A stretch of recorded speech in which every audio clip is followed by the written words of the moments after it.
یہ میری خوش قسمتی کہ میں حضور کا امت ساری زندگی اس کا شکریہ ادا کرتا رہوں تو حق شکر ادا نہ کروں۔ ہم حضور کے امتی، نبی انتظار کرتے رہے، نبی منتظر رہے۔ حضرت خلیل اللہ کی بارگاہ میں پکار رہے ہیں، ربنا وابعث فیہم رسولا، مالک رسول بھیج دے۔ کوئی کہتا ہے لیسا بفظ ولا بغلظ، وہ ترشرو نہیں ہوگا، سخت مزاج نہیں ہوگا، ماتھے پہ شکنے لانے والا نہیں ہوگا، وہ پیار بانٹنے والا ہوگا، بس وہ آیا جا رہا ہے۔ حضرت عیسیٰ نے تو نام بھی بتا دیا نا، مبشرا برسول یاتی من بعد اسمہ احمد، لوگوں میں جا رہا ہوں، چلو نام بھی بتا دیتا ہوں، میرے بعد جو آنے والا اس کا نام احمد ہوگا۔ نبی انتظار کرتے رہے، 12 نبیوں نے انتظار کیا حضور کی امت میں ہونے کے لیے، تمنا کی۔ نستورہ راہب انتظار کرتا رہا، بحیرہ راہب انتظار کرتا رہا۔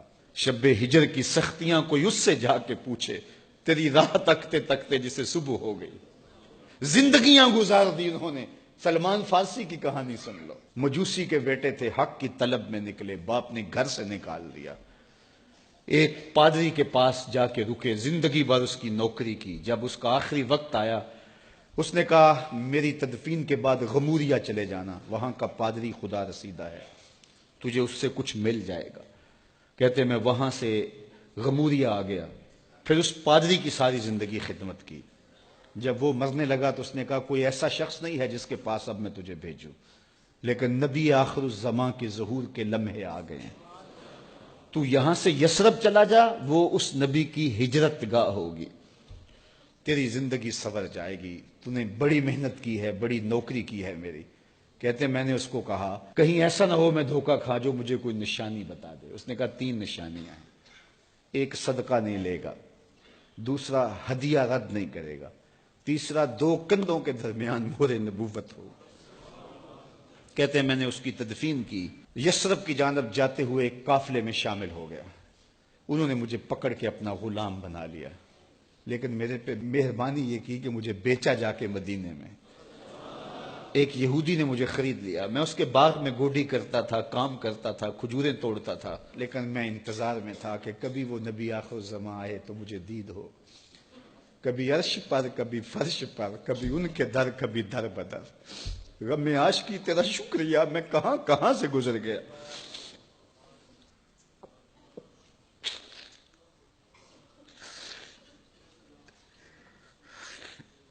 کہتے ہیں ایک دن میں اپنے باغ میں کھجوریں توڑ رہا تھا کہ ہواؤں میں مستی پیدا ہو گئی اور ہر سمت سے طلع البدر علینا کی صدائیں گونجنے لگیں۔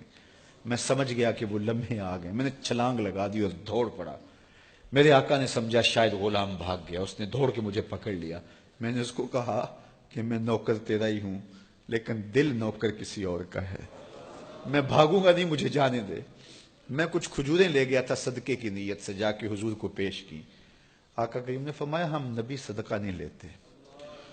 کہتے ہیں نشانی ایک پوری ہو گئی، کہتے ہیں کہ میں کچھ دنوں کے بعد اور کھجوریں لے گیا اور میری نیت ہدیہ کی تھی، میں نے پیش کی، حضور نے قبول فرما لی، لیکن میں بھی کہتا تھا تیسری نشانی بھی پوری ہو لے تو پھر مانوں گا، اور وہ کیا تھی؟ 2 کندھوں کے درمیان مہر نبوت۔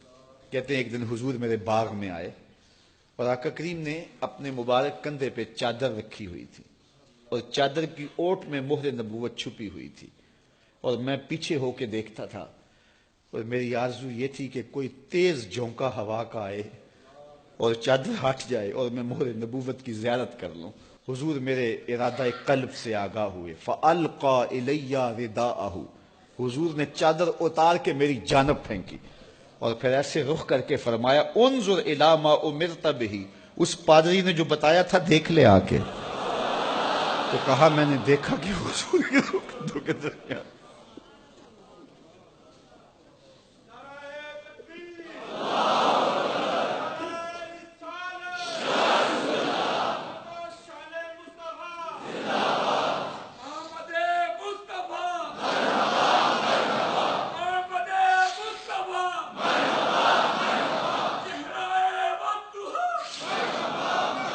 شب ہجر کی سختیاں کوئی اس سے جا کے پوچھے، تیری راہ تکتے تکتے جسے صبح ہو گئی۔